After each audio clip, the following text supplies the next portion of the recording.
Halo sahabat pembelajar, bertemu lagi dengan saya Nurmeningsi, guru virtual.id. Pada pertemuan kali ini kita akan membahas masalah perubahan makna. Apa itu makna dan bagaimana terjadinya perubahan makna? Untuk lebih lengkapnya, mari kita bahas bersama. Perkembangan bahasa membuat suatu makna mengalami perubahan. Perubahan itu terjadi karena perkembangan hasil pemikiran pengguna bahasa mengenai kata-kata baru dan perkembangan bahasa itu sendiri. Mari kita bahas bentuk perubahan makna. Yang pertama, amelioratif. Amelioratif merupakan perubahan makna yang terjadi menjadi lebih baik atau lebih tinggi. Amelioratif terjadi ketika makna suatu kata yang awalnya dirasakan rendah nilainya kemudian menjadi lebih baik atau lebih tinggi. Contoh, kata wanita dan istri dirasa lebih baik nilainya daripada kata perempuan dan bini. Yang kedua, peyoratif. Peyoratif adalah perubahan makna kata yang menjadi lebih rendah.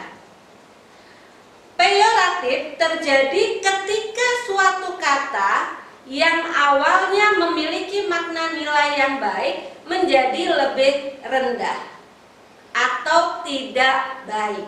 Contohnya, misalnya bisa kita lihat ada kaki tangan. Kaki tangan awalnya bermakna sebagai pembantu.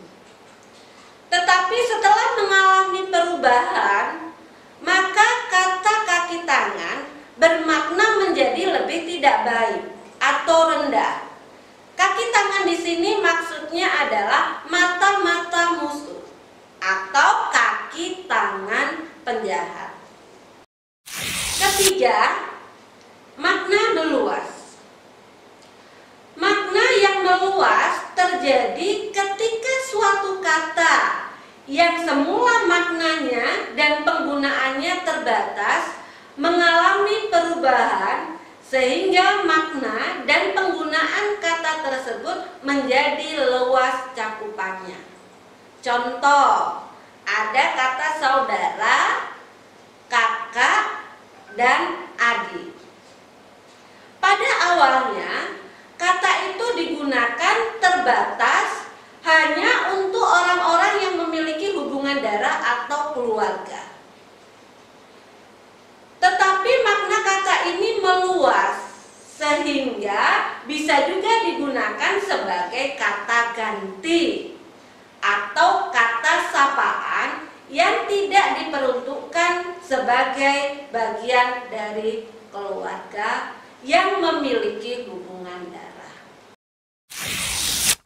Yang keempat, makna yang mengalami penyempitan atau makna yang menyempit.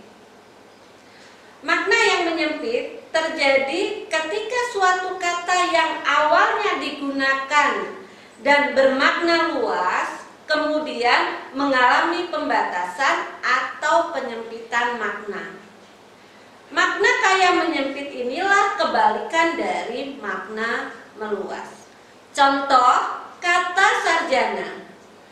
Pada awalnya diperuntukkan untuk semua orang yang dianggap pandai.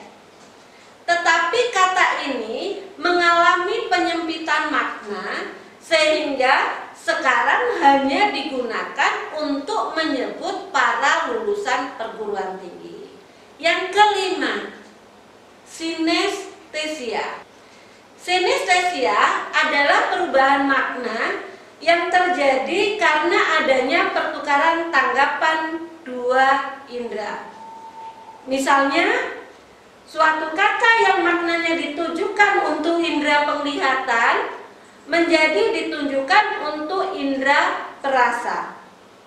Contoh, mukanya masam, senyumnya manis.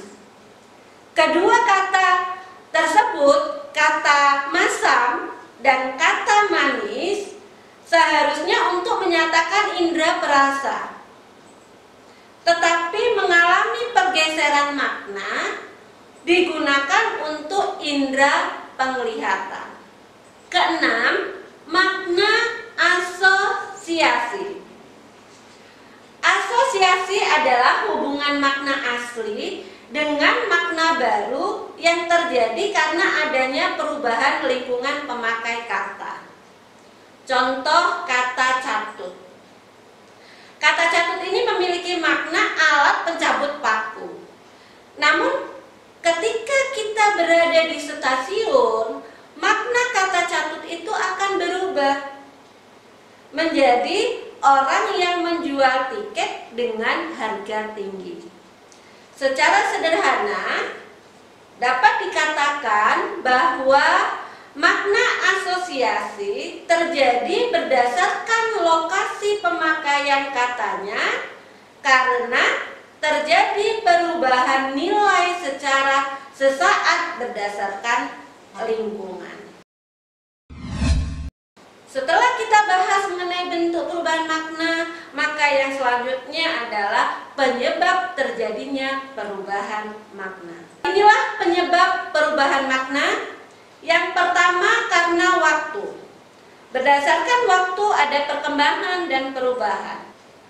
Kemudian yang kedua, karena salah kaprah. Salah kaprah ini biasanya para pengguna bahasa tidak memahami apa sebenarnya yang digunakan. Ketiga, karena perkembangan ilmu teknologi. Berdasarkan perkembangan ilmu teknologi sehingga banyak kata yang mengalami perubahan makna. Yang berikutnya, penyebabnya adalah faktor kebahasaan. Nah, faktor kebahasaan ini misalnya dari segi atau aspek fonologi, morfologi, dan sintaksis. Kemudian yang kelima, karena faktor sejarah. Kemudian yang keenam adalah faktor psikologis.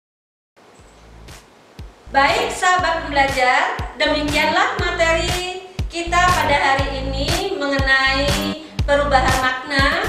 Saya Nur Meningsih mengucapkan terima kasih atas perhatian Anda semua. Salam semangat dari kami guru-guru yang siap memberikan layanan edukatif terbaik untuk Anda semua.